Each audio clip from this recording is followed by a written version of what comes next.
leading the charge to make the 2024 Broker Carrier Summit possible, and we are so excited to have their support. In case you haven't heard, TAFS offers much more than freight factoring. It provides a comprehensive support system for trucking companies of all sizes, specializing in fast and efficient invoice factoring with the ability to pay carriers in as little as 1 hour. And TAFS services go well beyond factoring, offering a fuel card that unlocks major fuel discounts, flexible business loans that are designed to cater to the distinct needs of a carrier's operations, a dedicated, responsive client experience team, and much more.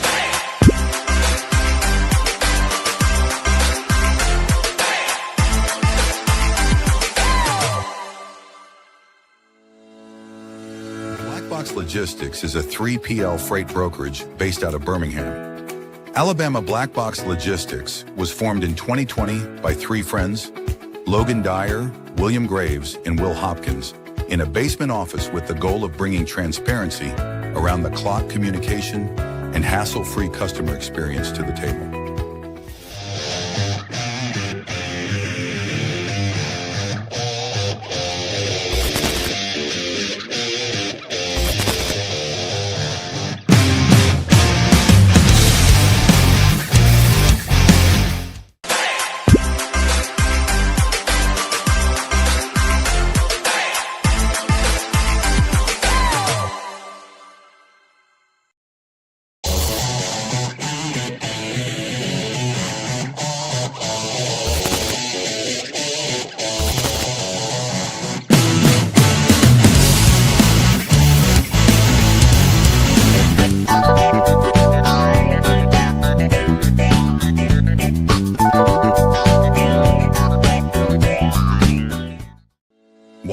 is an AI-powered call automation platform built for freight brokers, designed to screen every inbound call in real time, block spoofing, phishing, and double brokering scams, verify compliance through integrations with FMCSA, Highway, and My Carrier Portal, and automatically connect brokers with qualified, vetted carriers, all before a human ever picks up the phone.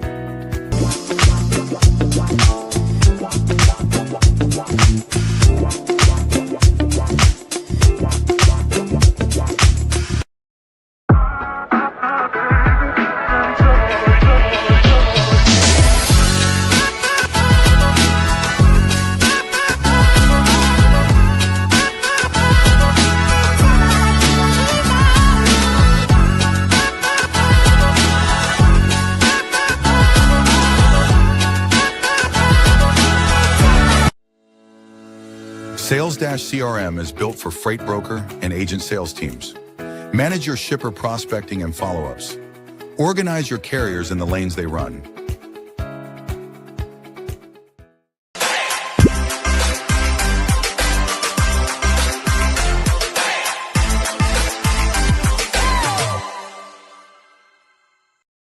HDShips is a leading logistics provider specializing in sustainable and tech-driven freight solutions.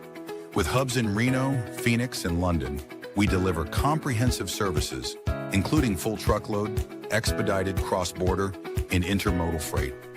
Leveraging proprietary technology, we offer 24/7 tracking, real-time visibility, and advanced automation to ensure safe, compliant, and efficient transportation. Our commitment to sustainability enables clients to offset emissions through carbon credits, aligning logistics with environmental goals. At HDShips, we prioritize transparency, reliability, and exceptional customer service, empowering clients to achieve seamless, sustainable logistics solutions worldwide.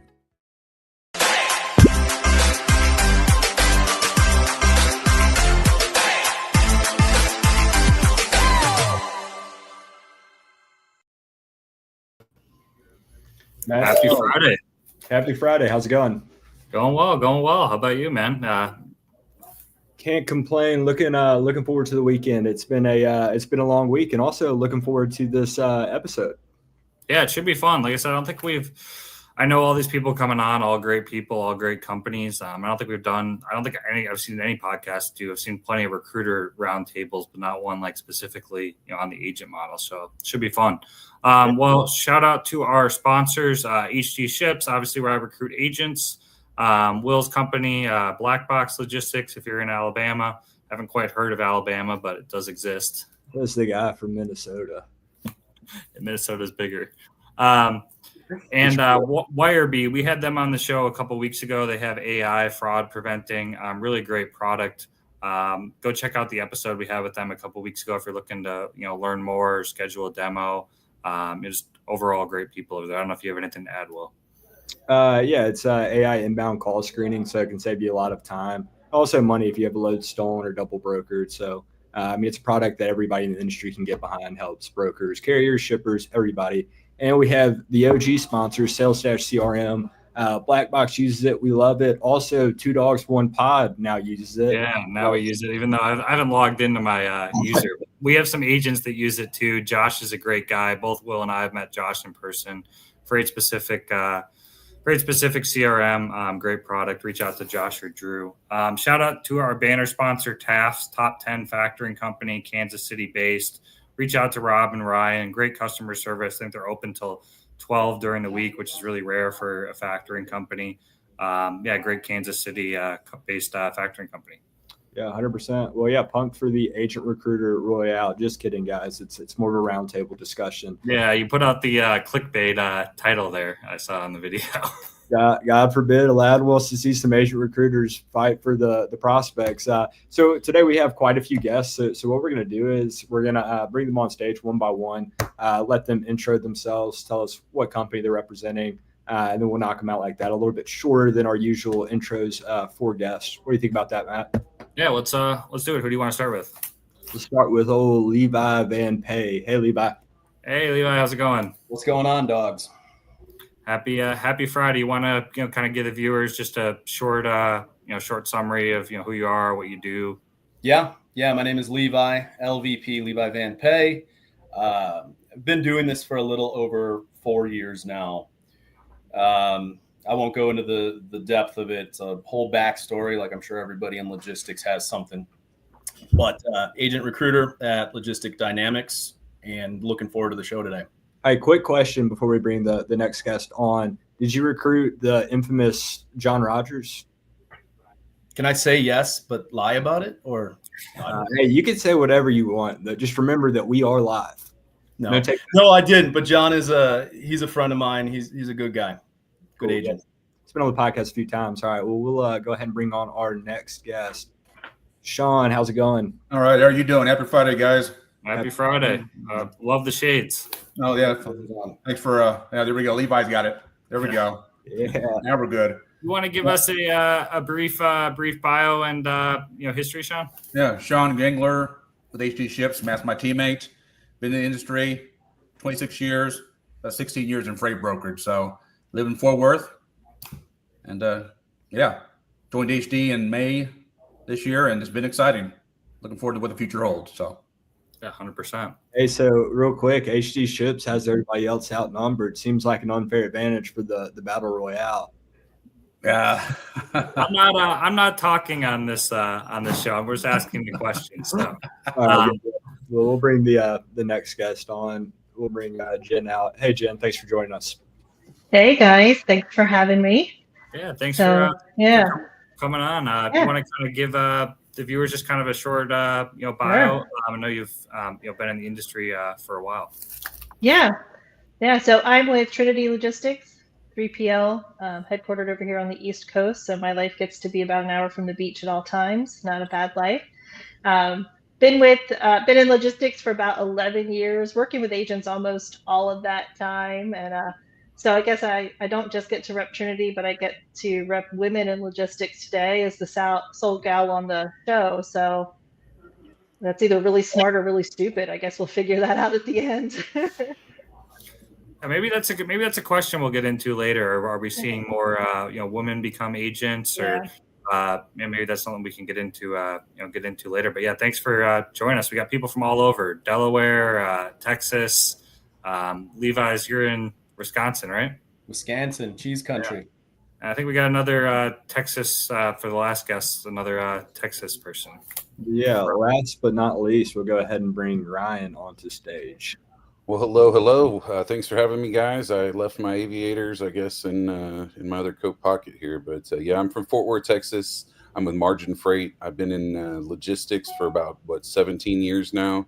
Much of that, I was 4 years as an agent myself, as a President's Club kind of situation agent for a good while, and got into the recruitment side for a long time. And so, yeah, so I enjoy what I do, and I'm happy to be here with you guys. Yeah, we're happy to have all you. I guess the first question, anyone can go in any order, and you don't have to answer everyone. If everyone wants to answer every question, that's fine too. Maybe we'll just start off with something basic. What is an agent? What is the difference between an agent and W-2, or kind of what kind of defines that? I know I don't know if you guys, but sometimes people ask, what is an agent, or what is the difference between that and W-2. So I don't know who wants to go first, but maybe we'll kind of just start there with something basic. Yeah. I'll be glad to jump in. Usually, an agent is a 1099 independent contractor. To be on a short explanation of that, you basically eat what you kill kind of situation. It's usually on a split of some sort. There are companies that will add draws or small salaries at times like that, but those go into more the W-2 side and really kind of take away from the independent contractor. So it's really embracing the entrepreneurial side of the business for top performing W-2 employees generally will thrive in an agency type of network, is usually how I would explain it to somebody.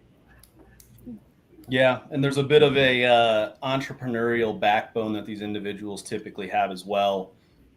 People that usually adhere to a schedule, for example, and they're more inclined to that W-2 lifestyle of waking up, going to an office, having a routine, being told what to do. It's a little bit different on the agent side, where you kind of have the autonomy to run your day and run your book the way you want to.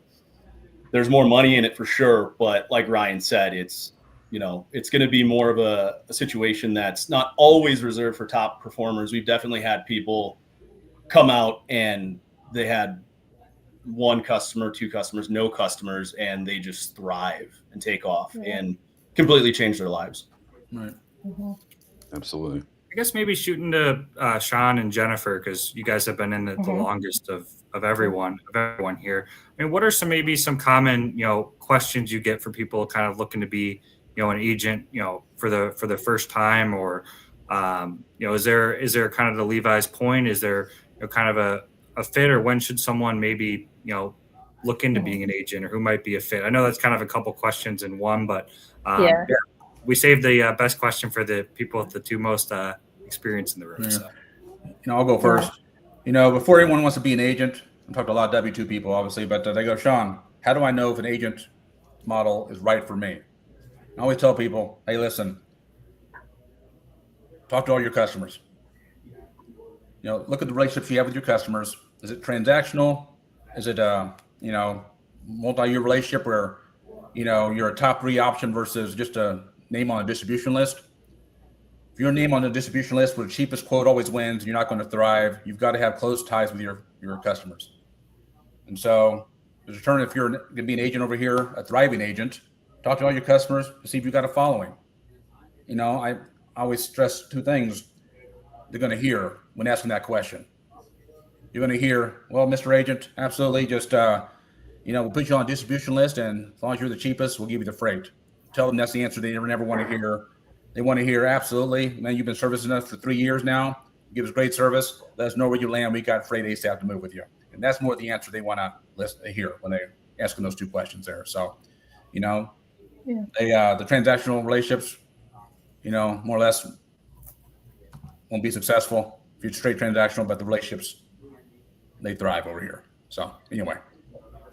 Yeah, I think when you're talking to folks and they're trying to decide if they're ready, and that's usually kind of how I hear it a lot is, am I at the point where I'm ready? I feel like this is the right thing. But I think you really just kind of have to look at it and say, if you can foresee a plateau in your future, in the role that you're in, like if you're going to hit a wall, and in most W-2 roles, you're going to hit a plateau at some point, like you're not going to be able to go any further, and you've still got some hustle and heart in you, then it's time to start thinking about a different way of life.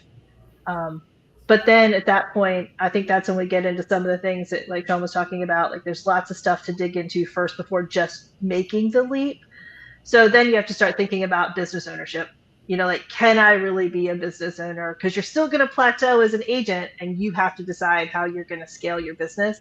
So do you really want to lead a team? Because you're going to have to figure that out all by yourself. Whereas if you're in a W-2 role, the company is going to kind of surround you and bring in that team to help. So, you know, if you can look at it and say, I see a ceiling here soon, but I've still got a lot of drive left in me. That's when it's time to really start thinking, am I ready for something different?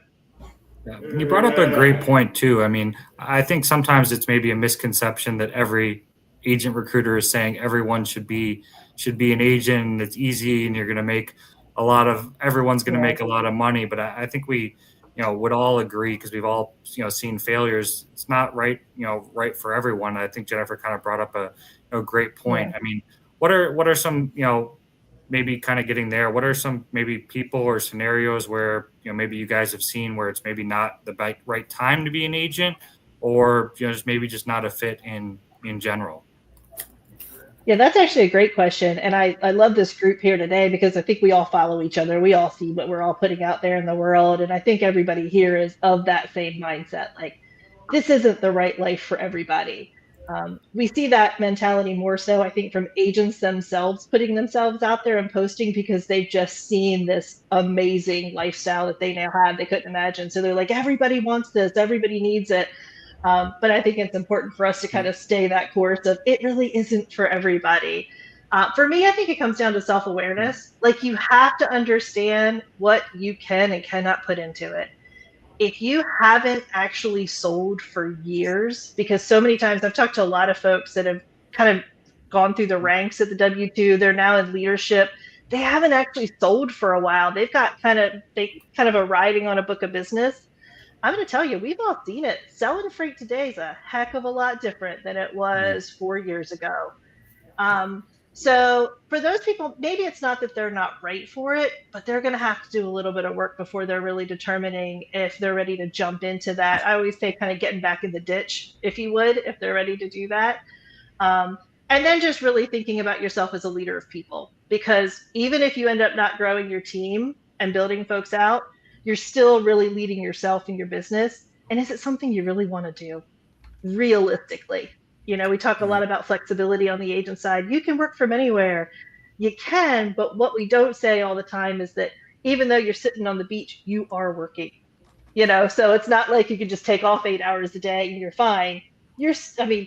I've got a great shot of our platinum trip down in Jamaica a couple of years ago with one of our top performing agents sitting on a beach with his laptop and his monitor screens on a beach chair. Like, the work still has to get done. So just evaluating all that. Yeah. I think that's great points, Jen. And I think, Matt, you had a post earlier today about when you were an agent, you had a customer that every Friday night you couldn't even make plans because they needed you. Obviously, you were a great agent, and that's why they had you as their guy. Something I come across quite often, and I know HD and LDI are a little bit different in this department, but non-competes or non-solicits, for example, I get a lot of individuals that they have non-competes, non-solicits, and it's just like, listen, I would love to bring you on board, but I'm also not going to be the one in the position to say, if it is strong, if there is some teeth to it, I'm not going to be the one to say, hey, I'm going to take you on board. It's going to be sunshine and roses. And all of a sudden there's a cease and desist, and now there's a lawsuit. Your wife and kids are now in a little bit of hot water as well with you. So that's one where I always kind of disclose, let's just take a beat here and think this over, talk to legal counsel before you really decide to dive into that. I think no matter how you handle that, I mean, talking to a lawyer is, you know, I mean, I have to be careful. We're on a live podcast of what is said and not said. But I mean, from, personal experience, I always tell everyone the exact same thing. I mean, I know all of us probably handle the situations differently. There's so many different factors and, situations, but in really any situation, it's always best to talk to a lawyer first. So I think it's great you brought that up. Absolutely. Got people out there that've been out for a year plus. You know, there's some people, as Levi mentioned, that thrive and that can do it again, rebuild until their non-solicit's over. But it's hard to build in this market here. So, I've seen more failures than I have successes in that scenario. So people who've been out for a year plus, circle back to all your customers, have those conversations. Because while they were out, I told them, while you were out, they were being serviced by other brokers, getting great service by those brokers. Where do you stand now after being a year away from them? Gauge that before you make a jump over here. Yeah. And to further Shawn's point earlier about kind of when you're ready and talking to your customers, really the conversation I like to have is if they're coming off of a non-compete or if they're coming fresh with no non-compete, is where's the path to revenue? You have to be realistic. It's going to take a little bit of time to transfer your customers over. That's usually not an immediate thing. You have to have those conversations. Are you okay with skipping a month's worth of your salary or something similar to that? Like, know the time frames, have those conversations, because if you jump out with no net and then you get surprised you don't have any sort of reserves or anything, and then you're like scrambling like, oh my gosh, what have I done to myself? I've seen a lot, well, not a lot, a fair share of brokers that will take those classes online and then jump straight in, and you can financially ruin yourself. And I've seen it time and time again. Now, not to say there are some good schools out there to do some stuff like that, but typically speaking, there's some really bad ones that will give you kind of false impressions to say, hey, it's easy money. You see all these guys on LinkedIn talking about how much money they're making and this and that. Oh man, this is super easy. I could take a 2-week course and all of a sudden be ready. No, you have to have, I tell people in those situations, like, you really just go get a job at a brokerage, get paid to learn. Like, don't come in fresh thinking you're going to be an agent. That's like, you're moving into basically an agent. Being an agent is the end goal. That is where you want to be, is owning your own business. Now, for some, they want to graduate and go into their own MC. And that's a whole nother thing, but typically that is the end goal for many people, because it's a challenging lifestyle, as Jen said. There are a lot of things you have to. I remember working on the beach in Bermuda, as a matter of fact, myself, and having a terrible time as an agent. Right. But it's one of those things that you have to give up. And in most cases, there are some other avenues you can do with coverage and things like that. But you just have to be ready and really, really think it through. Anybody that's wanting to come on as an agent and immediately flip that switch, that's usually a red flag. It's usually got to be a well thought out process, and something that takes several weeks to kind of go through those steps.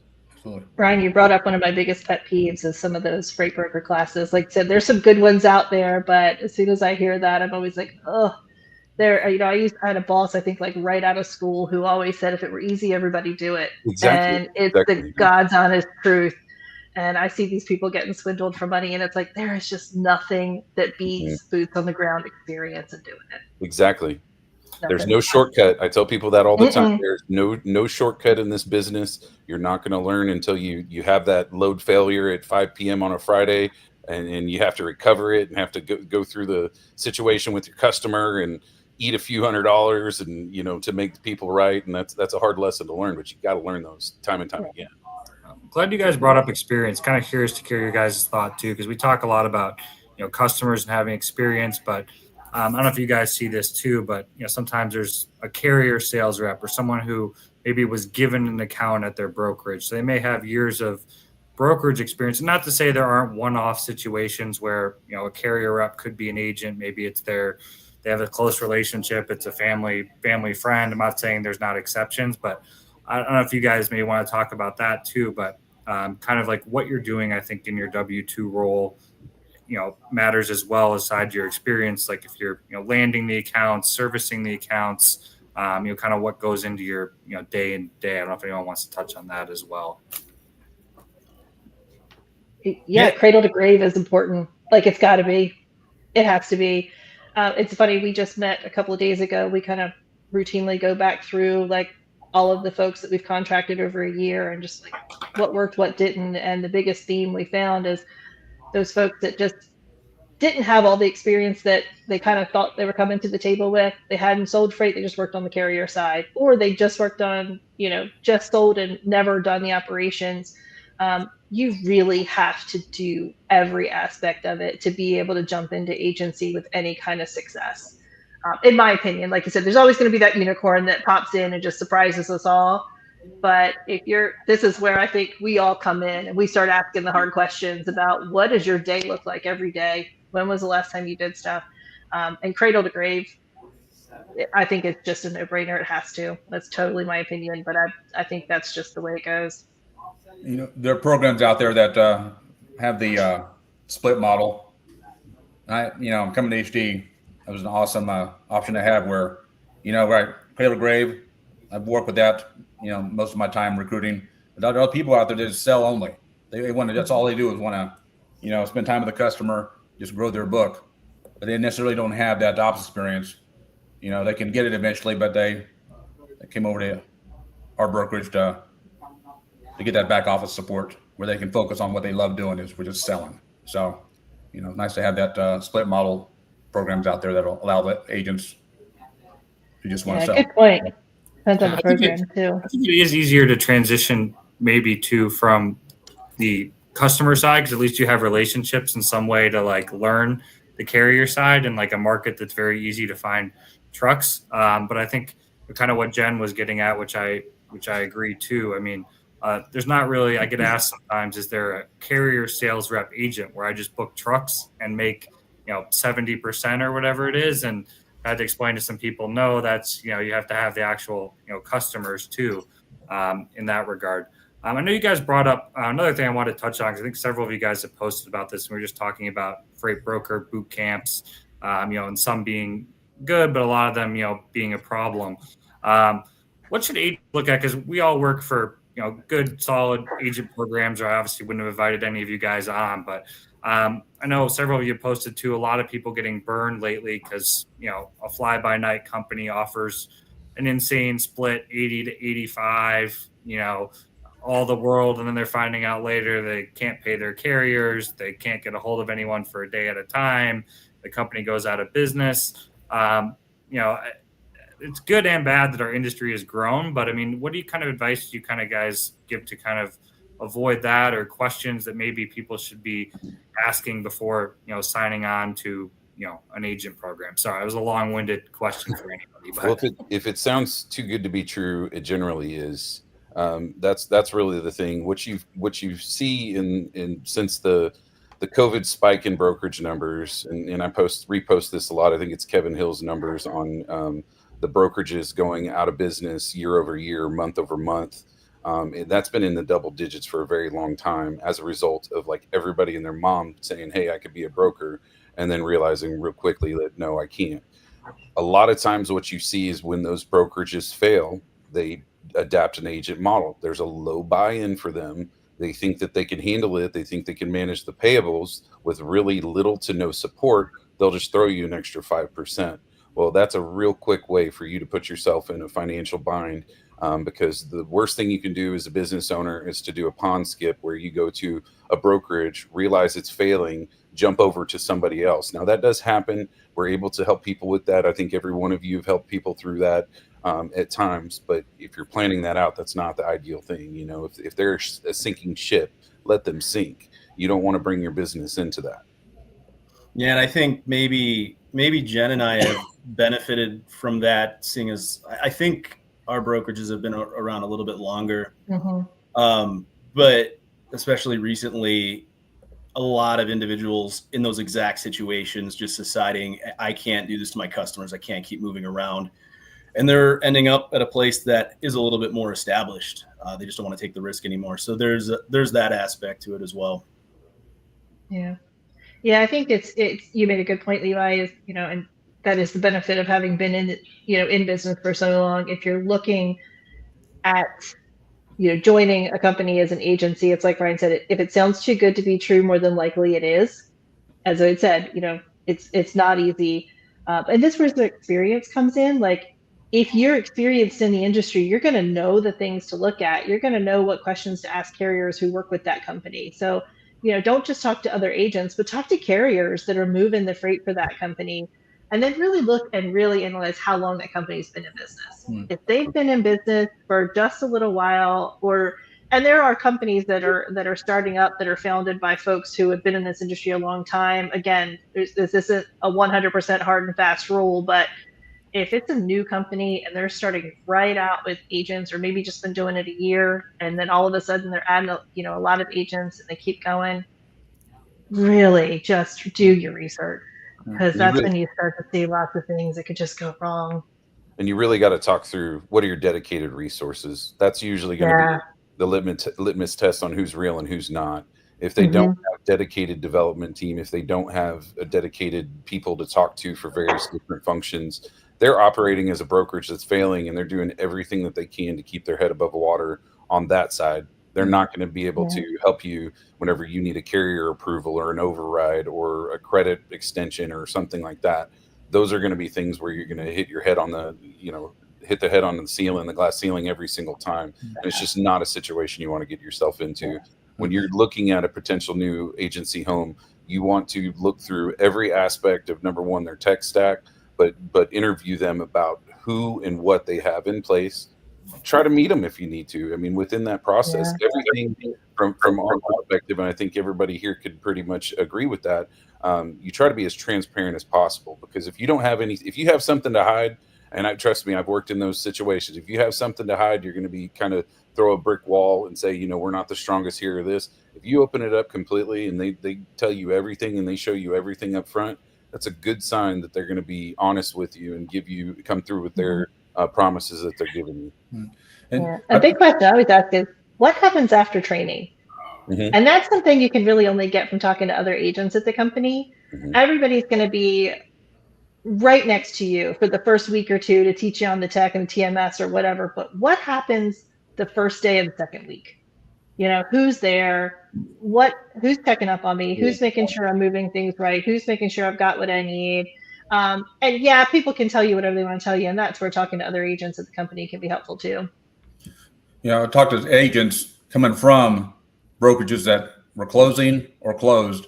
Their books were decimated because first thing the carriers stopped doing, or brokers stopped doing, is paying their carriers. Yeah, that's where the carrier goes. He goes to their customers to pursue payment. Yeah, and if you're in that situation, I feel for him. I'm sad for him. But coming over to another brokerage thinking you've got that same book of business, it's tough. Yeah, and if you're in that situation, and maybe some out there listening might be in that situation, be aware of the red flags. Just like Shawn mentioned, if all of a sudden you're noticing the brokerage is having a hard time paying carriers, or all of a sudden you went from commission being paid on invoice to customer payment, these are all signs of financial difficulties that the brokerage might be having. Or if they try to renegotiate your split, which is something that I hear from time to time, or if they downsize their back end support team, or if they start to outsource additional things to cut costs. There's a lot of different ways to kind of see through that. 100%. Well, I feel like I've been asking a lot of questions. I know Will was a W-2 rep and then an agent. So I'm sure Will has some questions, and maybe some people from the audience listening have some questions. So I'll quit I could ask questions all day to you guys. So I guess I do have one question. So as Matt said, that's my experience, W-2 to agent, and then own authority, which we're in the process of shifting. So I guess I want to ask about your experience with those agents that come on board and their ultimate goal is their own authority. Are you guys adverse to that, or what does that look like? Do you want to onboard those people? Is there any friction if and when they decide to pull that business under their own in-house MC? Do you have any experience with that? I would say for us as Margin Freight, we're probably the most unique in the fact that there's no non-compete, no non-solicit, no exclusivity. And the reason behind that is we're going to empower everybody to go off on their own authority. The reason being is we're pretty much a technology first company. And so our bet is that if you go out on your own MC, that you're still going to retain us on the software side. And we do that with no obligation. There's nothing contractual, but we will help you obtain, season, develop, credit, all those types of things that you're going to need before you go out. Not every agent program does that, not to bash anybody or say anything, but I do think that is a unique niche of what we are doing at Margin Freight. Now, we still have all the agents that want a house for life, and that's fine too. But we offer that as a path to independence if that's so what they desire. And not every agent wants that. So Yeah, it's definitely not something we shy away from, because at the end of the day, the entrepreneurial spirit is that, you want to build business. And if somebody wants to build a business, we're not going to walk away from it. I can tell you, I've had some folks come to the table who have said that was their end goal, and I haven't had one person do it yet. Because the hope is that you support them so darn well that they start to see, maybe that isn't what I want. Right. Maybe that isn't the way I want to go, and that's fine too. But I think it's partnering. Our program is all about the holistic business. I always say all the time, somebody who comes in contact with me should be better afterward, whether it's just from education or the support that we've given them, how we've helped them grow their business, whatever. And if that means that they feel so confident in their skill set and the things that they've done that they want to go ahead and take it on their own, absolutely, go for it. Those are your customers. You've built that. We respect that. But I can tell you throughout the whole process, we're going to be supporting you like you're going to stay forever. And that's the goal. That's the way it should be. Absolutely. Just for anyone listening, no company on here has a non-compete or a non-solicit. So that's a W-2 thing. If any W-2 reps, I would say another red flag, by the way. And if you're becoming an agent, that is a red flag. That is somebody fearful that you're going to leave. And typically, as an agent, you're not going to have any additional proprietary information on other agents anyway. So it's a little bit petty to put that into a contract, anyways. Mm-hmm. But I would never sign a non-solicit, non-compete as an agent under any circumstance. As an agent, no. And to me, you're right, Ryan, that is a red flag, because to me, that tells me there's already some financial trouble. If they feel like they're going to have somebody come in, build a business, and they have to retain it to keep moving forward, that's a major red flag. Well, and then they're not confident in their abilities to make them happy, is to your point. Yeah.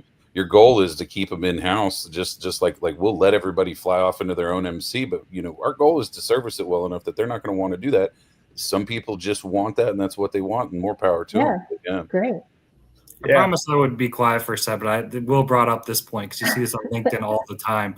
Why doesn't everyone just open their own MC? I saw a $1 billion brokerage CEO actually comment that one time, and seen a couple other that have commented that. And I think I know my opinion on that, but I want to hear your guys' maybe kind of as a lead into this question, because some people are like, Will, you were what, 30 million before you went off to your own MC?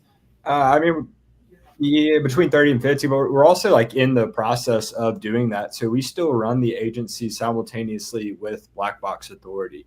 And there are a lot of reasons, which I want to let you guys answer. I don't want to monopolize this question. But to Jen's point, a lot of people might have the idea of, okay, I'm going to go be an agent, and then after a certain amount of time, I'm going to go off to my own MC. But then you get kind of cozy, and you're really just running a sales organization at that point. So our plan 2020 was to when you're an agent, when you become an agent, at least as I see it in my experience, you don't need a lot of money, so you can bootstrap that fairly easily. And if you have the experience needed, which we were cradle to grave brokers, we can drive some revenue and use that money to fund the growth, which is what we did.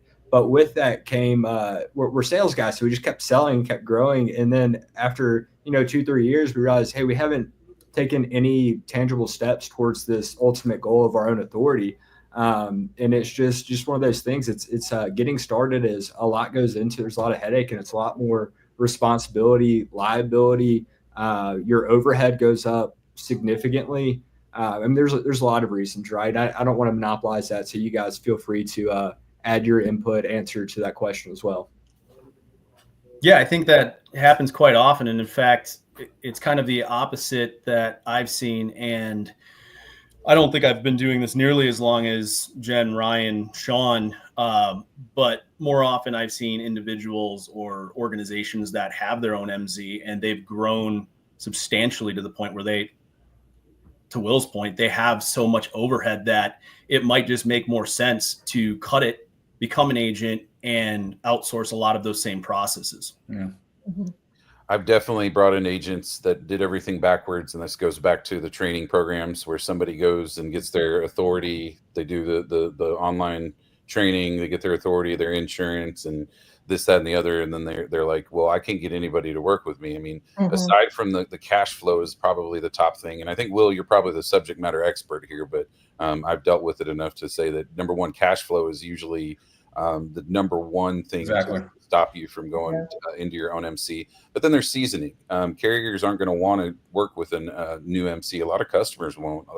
Customers are getting more savvy, and so you kind of lock yourself into a spot where you can't really do business. And that's where the seasoning in the situation like Will is doing now, where he's operating in kind of a dual situation. You do that to ride out, to build up your stop me if I'm wrong, Will, but you're building your revenue on one side, but also seasoning your MC and seasoning your payables with factoring companies and all these types of things at the same time. And once your credit is up and everything is in a good spot to where you feel comfortable, that's whenever you branch off fully to your own MC. Yeah, I would say that. So as we were scaling the agency, right, and then the goal or the plan to move to the in-house authority, it just became more and more like further away, right? Because the more revenue we had, it's like, how do we shift this? We realized we can't overnight, so it had to be a slow process. And to the aforementioned point, the carrier payables. So it's not being able to pay them. It's the carriers. You're not factorable by anybody. And the MC's 5 years old. They don't care how old the MC is. They care about payment history and all that good stuff. So even if and when I get approved by this factory company for the first time, you got a $2,500 line of credit, right? Sweet, but that's one load. So if I don't do it strategically, I have the ability to blow up my whole business, because if I pull this customer over and then I can't service them, I can't buy capacity, then it's just you can't do it. And then you got to negotiate. Every single load became a do we need to wire you, cash on delivery, all of this, and the manpower that goes into all of that. It's a process. It's a big undertaking. I'm very glad that we did it. We're through the worst part now. It's pretty smooth sailing, but it's not as easy as I don't know, it looks idealistically right now. I would say fraud's up. And I think that has made it maybe tougher. I think people are a little bit more secure with what they're doing. So we've leveraged a lot of pre-existing relationships, right? Like a carrier I've known for 4 or 5 years, have been in person. Like they'll book with me because they know me, but somebody off the load board, it's a little bit tougher. So a lot goes into it. Yeah, I think you brought up a good point, Will, about fraud. Over the last year and a half, I've talked to more small brokers who are like, I just can't scale. The scaling is a whole lot different on the agency side. And now with fraud, shippers are getting more savvy. They're being real careful about who they're working with. Carriers are being real careful about who they're working with. So they've, that group of folks that came in that 2021 surge that saw that, there's all this money, they've hit, this place is like, now listen, we can't grow. Like, I'm stuck. I either have to throw a crap ton of money into this that I don't have, but then all of a sudden they can't book freight, through whether it's customer or carrier stuff. So I've gotten a lot more calls over this last year from small brokers who feel like they just can't scale. Yeah, I would say for a lot of people, I think it goes back to, different lens, but similar, the whole idea of what do you really want out of it, right? When you're talking about an agent, like what's the true cost? And like Ryan, you mentioned you're working on a beach miserable because you have stuff going on or whatnot. It's again, idealistically things seem one way, but what is it truly in nature? And owning the MC and running under your own authority is a lot more headaches than being an agency. So I would say for a large majority, it's not worth it to get your own MC. Just run the agency because really and truly, like so much comes with it, right? So I think it's the best way to entrepreneurship in freight is the agency model. Mm-hmm.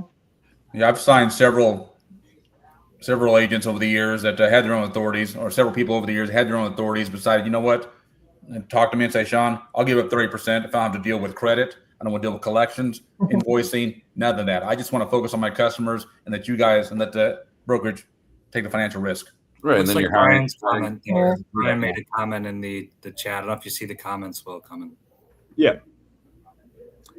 Yeah, Ryan commented, I'll let somebody else take it 30%. There we go. I didn't even see that. There we go. Because you're looking at hiring and managing your back end staff and all that kind of stuff. It just creates a lot of headaches. You talk about working out on the beach to cover a load and things like that. Well, what about covering a sick day or whatever it is with all those different personalities? So it's definitely it's not meant for everybody. The cash flow alone, just you got to pay your carriers in 15, 20, 30 days, where your customer pays you in 60 to 90. There you go. And that's where a lot of people don't really put the thought process into it. There's a gap there that you're having to float, and it's perpetual. You're never going to get away from that gap. Are you going to have the cash flow for that? Yeah, I think you really have to think about the resources that you can truly afford. I think about folks in like a program like Trinity's been around for 45 years. Like we have built a ton of resources. We've got a lot of tech, but we're also a really large company and have been doing this for a really long time. If you take your business because you think you can serve it really well,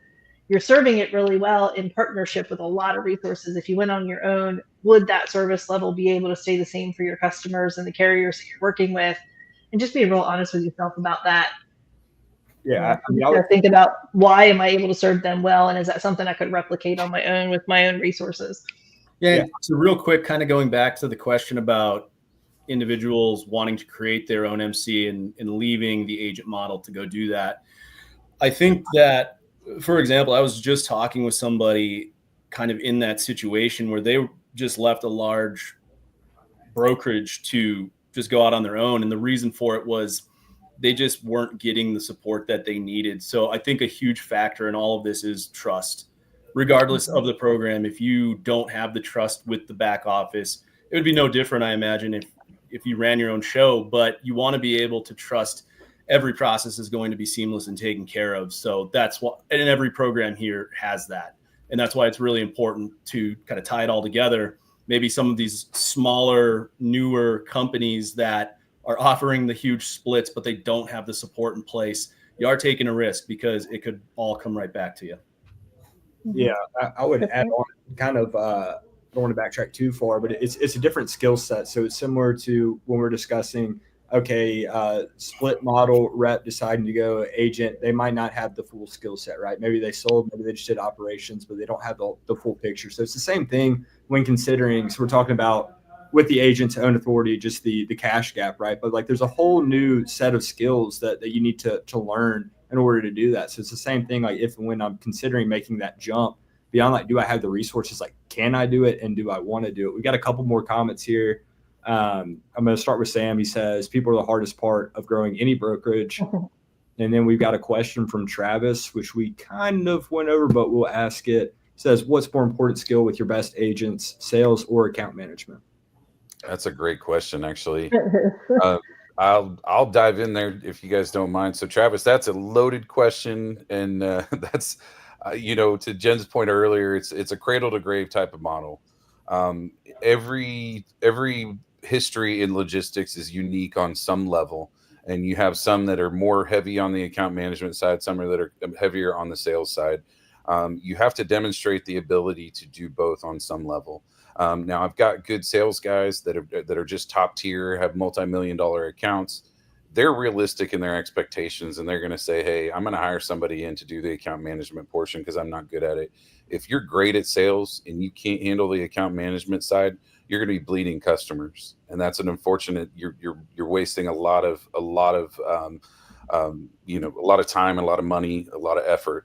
The same would be said otherwise. If you're great with account management, now, if you've already got accounts that are in the door, those are likely going to be sticky. Those are likely going to be moving with you, but not always. A lot of agents will overstate their importance to a customer because sometimes it's not just their contact that has something to do with it. Sometimes it's C-level people that say, hey, we need to go out to bid and you need to drop all your incumbents, things like that. So if you're really good at account management, but not so much as sales, you're leaving yourself open to in the market a little less vulnerable. So I would say either way, you need the best of both worlds to the best of your ability. It's a great response there. Absolutely. I agree. Yeah, I have to agree. I find the one place that people get stuck, and I don't know, I mean, I think I know why it is, but not being within the W-2 side personally, it's pricing.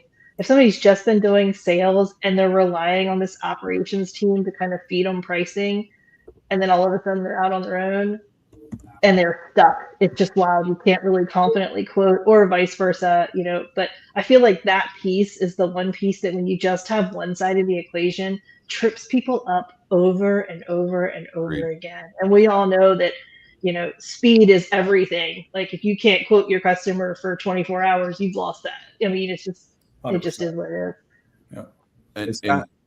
Sorry. I didn't mean to interrupt you. Just quick, it's kind of like the idea that in any organization, it's like each department thinks that that they like have it all figured out, or like do like working the hardest, right? Like marketing says one thing, then their sales and their ops, and everybody's like, like we do the most. Without us, nothing. It's like really truly, it's everybody. It's the whole organization. I didn't mean to cut you off. Go ahead. No, I was just going to elaborate more. If I had an agent that came in that was 100% sales or 100% account management, and they're not comfortable either way, typically speaking, I'd put them towards more of a mentorship as a sub agent, first and foremost, to get to well round the rest of that, assuming that they hit all the rest of the points. That's all I was going to add to that. Awesome. Well, we're just about at our time. Is there any final thoughts, or Matt, do you want to hit them with a final parting question? I don't know. We'll have to do this again. I mean, I feel like we could all talk for another hour on this topic.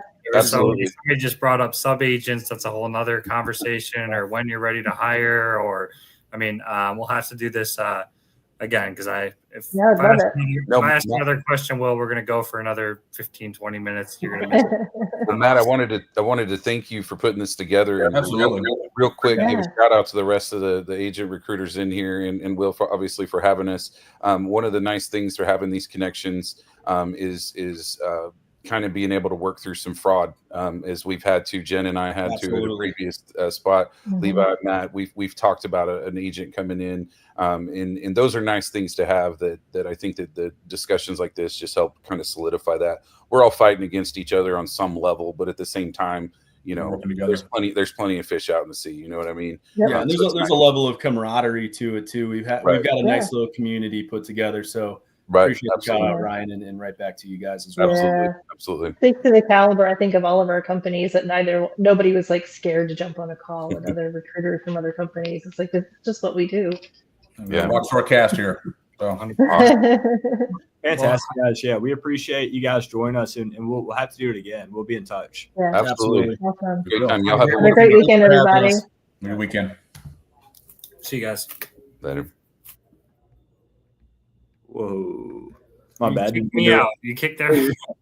Too many people in the lobby operating off the laptop. That's not as bad as the one day though that I we were getting to the end and I had my mouse on and I just disappeared right at the end. That was that was a little embarrassing. Yeah, that one was my fault. It's all that happens. That was fun though, man. I feel like we could do that. We could have done that for 2 hours. So that was fun. Hopefully the viewers liked it. So shout out to our sponsors. We talked about in pre-show, YRB. We were just talking about fraud. They can tell for spoofing, basically AI to kind of screen calls, basically, right? Yeah, AI inbound call screener can save you a lot of time. Your reps finding out who's fraudsters, who's not, and then money, of course, if the load's double brokered or stolen, calls that everybody can get behind. And of course, we got Black Box Logistics, recently voted as the people's 3PL. Missed that vote. Where's the vote? I don't know, man. You're probably in Colombia. You talk about HD. HDShips, based out of Reno. If you're looking to be an agent, I'd love to chat with you.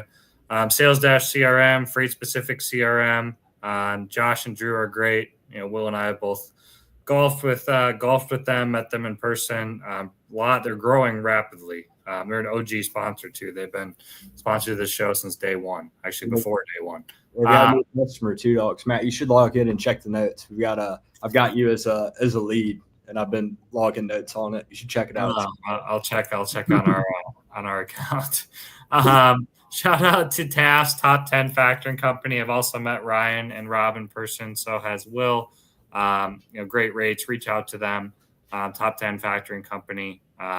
We'll be back next week and look for the dog of the week next week. Yes, sir. All right, we'll be back at it. All right, sounds good.